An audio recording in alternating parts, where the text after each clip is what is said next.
ఇప్పుడు మీకు హాలీవుడ్లో దే గో డైరెక్ట్లీ వాళ్ళు మీడియా డీటెయిల్స్ ఉండరు. వాళ్ళు they will take real time. ఇప్పుడు ఈ ఫోన్ చేసాడు అనుకోండి, ఫోన్ కంపెనీ డబ్బు ఎక్కడి నుంచి వస్తుంది? డైరెక్ట్గా మీరు కొంటేనే స్టేజెస్లో వెళ్తుంది అక్కడికి. So the product has to work in any manufacturing థింగ్లో. ఫిలింలో ఏంటి, మీరు బయ్యర్ కోసం తీస్తున్నారు అంతే కదా. బయ్యర్ కోసం తీసినప్పుడు వాడు మనకి ఎంత ఇస్తాడు, వాడిని ఇంప్రెస్ చేయడానికి అనేది ఎక్కడో సబ్ కాన్షియస్గా that becomes a bigger point then the actual film. మర్చిపోతారు చాలాసార్లు అవును ఫిల్మ్ ఏం చేస్తున్నాం అని. కరెక్ట్. అంటే honesty in a certain way, honesty అంటారు కదా. అంటే అందరికీ జనాలు నచ్చాలని ఉంటుంది, అది కాదు.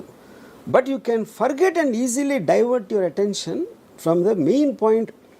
మీరు అసలు స్టోరీ ఎందుకు చేస్తున్నారు అని మీకు ఫస్ట్లో అన్న ఇంట్రెస్ట్ ఇంటెన్షన్ అని చెప్పి if it gets carried away అది చివరికి వచ్చేవారు మీకే తెలియదు, అందరికీ. నేను కూడా దాంట్లో కొంచెం చేయి దాటిపోతుంది.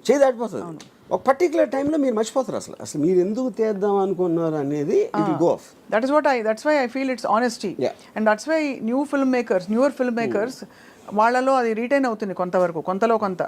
ఎందుకంటే వాళ్ళకి ఎక్కడో ఒక conviction so called what ever పట్టు కూర్చుంటారు. బట్ వాళ్ళు కూడా మళ్ళీ రిపీట్ వండర్స్ చేయమంటే they may not be able to deliver, because వాళ్ళు కూడా they get carried away with so many influences. Correct. కానీ అది ఇంకో పాయింట్ ఏంటంటే ఇది చాలాసార్లు వర్కౌట్ కూడా అవ్వచ్చు. అది అంటే మీరు ఫిలిం ఎందుకు తీశారు, వాళ్ళు ఎందుకు చూశారు అనే దాంట్లో చాలాసార్లు డిస్కనెక్ట్ ఉంటుంది.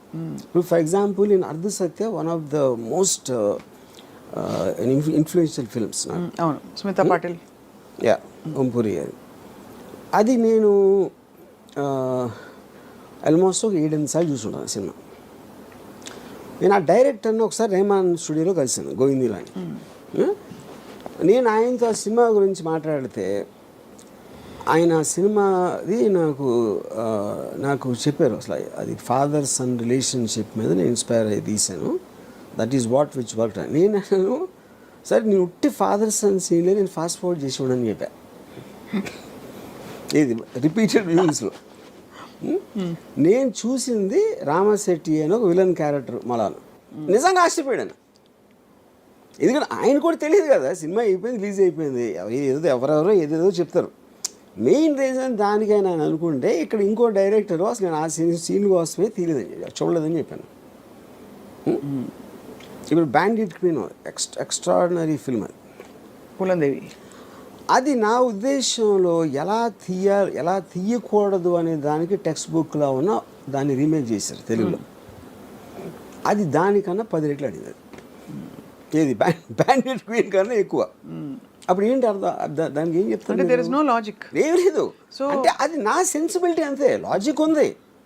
ఆడియన్స్కి నచ్చింది, ఎందుకు నచ్చింది అంటే వాళ్ళు ఈచ్ పర్సన్ చెప్పాలి. మీరు చెప్తున్న దాన్ని బట్టి ఆర్జీవి గారు, ఆడియన్స్ టేస్ట్లు ర్యాపిడ్గా మారుతున్న వాట్ ఎవర్ ఆ ప్రిఫరెన్సెస్ అండ్ ప్రయారిటీస్ని cinema industry most of the time map చేయలేకపోతున్నారు.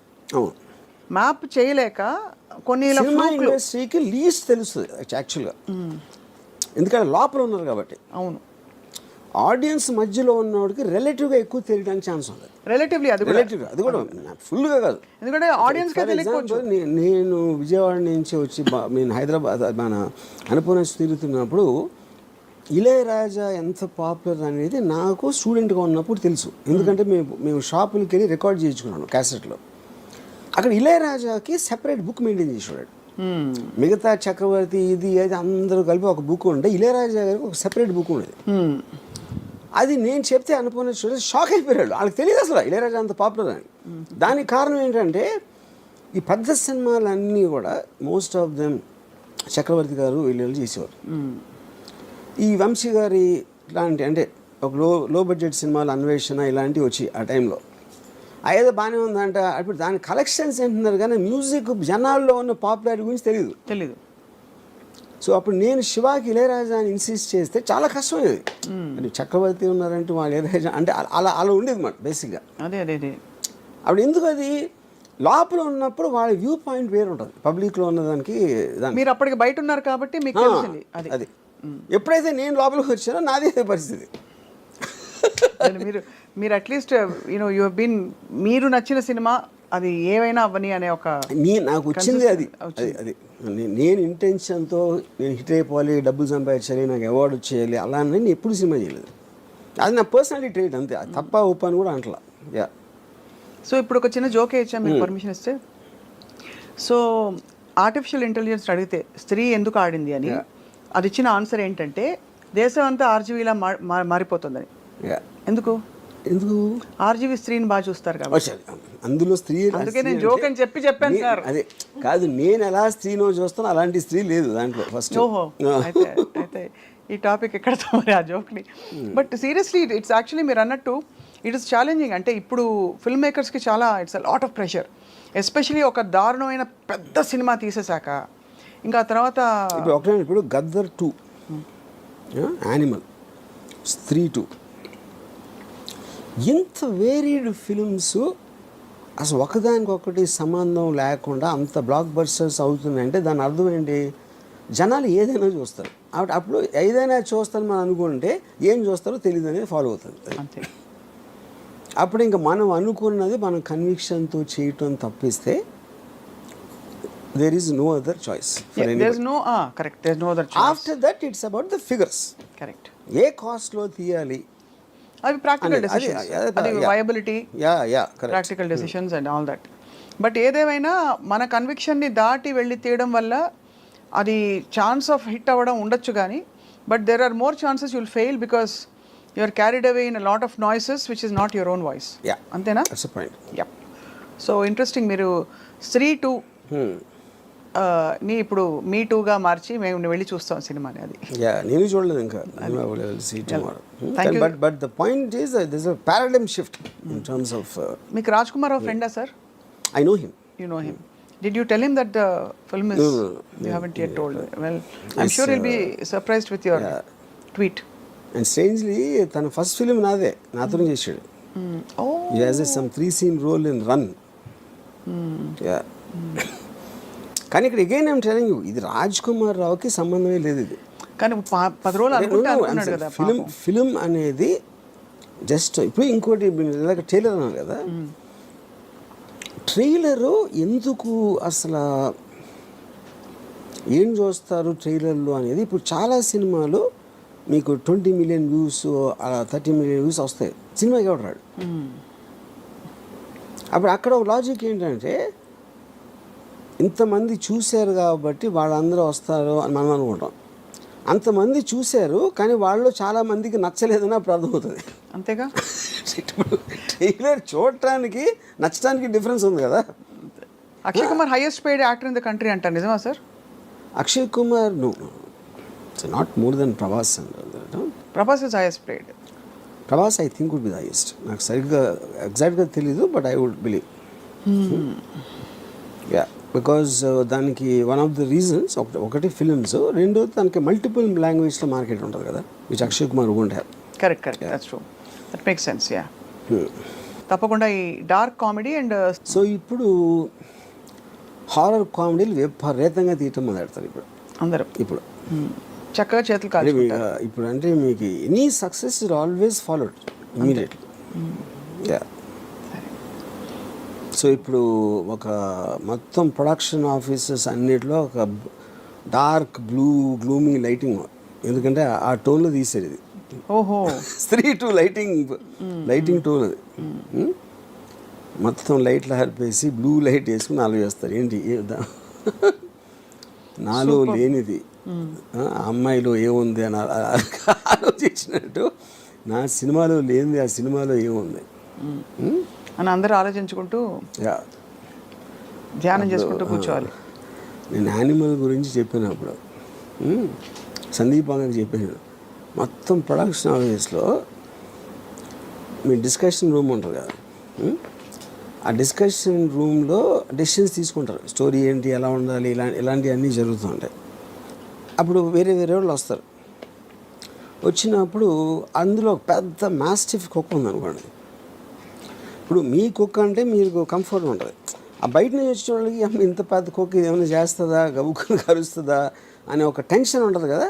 ఆ టెన్షన్లో కూర్చుని దాని మూమెంట్స్ గమనిస్తూ ఉంటారు, ఇటు ఒకటి తిరుగుతూ ఉంటుంది. అలా గమనిస్తున్నారు అయితే. అది అలాగా యానిమల్ అనే సినిమా అది చేస్తాను నేను ప్రొడక్షన్ ఆఫీస్లో. అంతే, వీళ్ళు ఏం డిస్కస్ చేసినా యానిమల్ తిరుగుతూ ఉంటుంది వాళ్ళ మైండ్స్లో. కానీ అలానే అమాంతం ఇప్పుడు వెళ్ళి అంటే రణబీర్ కపూర్ని చూపించినట్టు వాళ్ళు ఎక్కడైనా ఎక్స్ట్రీమ్ సీన్స్ చూపించేది ఎక్స్ట్రీమ్ సీన్స్ మొలానే ఆడింది అంటే అదే కదా మిస్టరీ ఆఫ్ ఫిల్మ్ ఇండస్ట్రీ, అదే అందరికీ. ఇప్పుడు రీసెంట్గా ఒక డైరెక్టరు హిందీలో హిట్ అయిన సినిమా తీసాడు, దాని కమర్షియల్ ఎలిమెంట్స్ పెడితే ఇంకా బాగా ఆడుతుందని తన ఉద్దేశం. చాలామంది ఏమంటున్నారు అది పెట్టిన వల్లనే మొత్తం స్పాయిల్ అయిపోయింది అంటారు. కానీ అది అయిపోయిన తర్వాత చెప్పొచ్చు ఎవరైనా, ఎవరికి ఇష్టం వచ్చిన వాళ్ళు చెప్తారు. ఆ టైంలో తను అనుకున్నది. ఇంకోటి సినిమా అనేది ఎప్పుడు ఒక్కడి మళ్ళీ అవ్వదు కదా. అవును, హీరోకి నచ్చింది, కనుక ప్రొడ్యూసర్స్ నచ్చింది, వీళ్ళందరూ కలిసి యాక్సెప్ట్ చేసిన తర్వాతే కదా జరిగేది. అది ఏ సినిమా కూడా ఒక్క డెసిషన్ అవ్వదు ఇప్పుడు అంత ఈజీగా, యూనో. సో అప్పుడు ఒకవేళ హిట్ అయిపోయింది అనుకోండి, ఇది అది భలే పట్టాడురా ఫామ్లా, ఉన్నదాన్ని బెటర్ చేసాడు అంటారు. ఇప్పుడేమో ఉన్నదాన్ని చెడగొట్టాడు అంటారు అందరూ. అది పాయింట్. సో దీనికి మనం టైటిల్ కార్డ్ మార్చి స్త్రీ 2 ఆ రాజ్ కుమార్ రావు థ్రిల్లర్ అని వేయాలి. అంతేనా? I'm just kidding. అంటే that's how he must be feeling or most people must be feeling. ఇప్పుడు శ్రద్ధా కపూర్ తన సాడడం ఎక్కువ అని తన ఫీలింగ్, అందుకని ఫస్ట్ ఫీమేల్ లీడ్కి గ్రేటెస్ట్ ఓపెనింగ్ అని తను పెట్టింది ట్వీట్. అంటే రాజ్ కుమార్ రావు అనే లెక్కలోనే లేడు అని తన ఉద్దేశం. మరి తన ఇతర సినిమాలు ఏమి ఆడలేగా, అది వేరే విషయం. ఇప్పుడు వచ్చిందేమో సాడము, నీకు వచ్చినప్పుడు పట్టుకోవాలి, కానీ మళ్ళీ మీరు కూడా లాజిక్ ఆలోచిస్తారుగా. ఇది ఏఐ తేల్చలేకపోతే డెఫినెట్గా ఫస్ట్ ఆఫ్ ఆల్ ఏ జ్యోతిష్యం చెప్పదు, ఉన్న దానికి మీకు అందరికన్నా బెటర్గా ఎక్స్ప్లెయిన్ చేస్తుంది, కానీ అది జ్యోతిష్యాలు కదా. డిరైవ్డ్ డేటా నుంచి కన్క్లూజివ్గా, but it might be able to say. ఎప్పుడు చెప్పగలుగుతుంది ఏ దీని గురించి ఇన్ టర్మ్స్ ఆఫ్ దాని అల్గోరిథమ్స్లో ఏ సాంగ్ అయితే యూనో ఎలా. ఇప్పుడు నెట్ఫ్లిక్స్ వీటిలో కూడా ఈ మధ్యన they're using artificial intelligence to select the content. అవును, అదేం చేస్తుందంటే పారామీటర్స్లో ఏమేమి స్టోరీలో ఉన్నాయి జానర్ వైజ్గా, దీని వైజ్గా, దాని వైజ్గా అది స్టడీ చేసి దానికున్న ఎంత బేసిస్లో ఎలాంటి సినిమాలు ఎక్కువ, ఎలాంటి సీన్లు ఎక్కువ చూస్తున్నారు, ఏ యాక్టర్ని ఎక్కువసేపు, ఇదంతా క్యాలిక్యులేట్ చేసి చెప్తుంది, అలాంటి చూసి చెప్తుంది. కాబట్టి AI is only derived data. But ఇవాళ మీరు నేను చూడండి, నార్మల్ న్యాచురల్ యావరేజ్ ఇంటెలిజెన్స్ అంటే మీరు కాదు నేను, ఇవాళ ఒక సినిమా గురించి గంటసేపు మాట్లాడాం, AI I'm sorry I cannot answer that అంటుంది. కాబట్టి మనమే గొప్ప. ఎందుకంటే స్పెక్యులేషన్ చేయదు అది.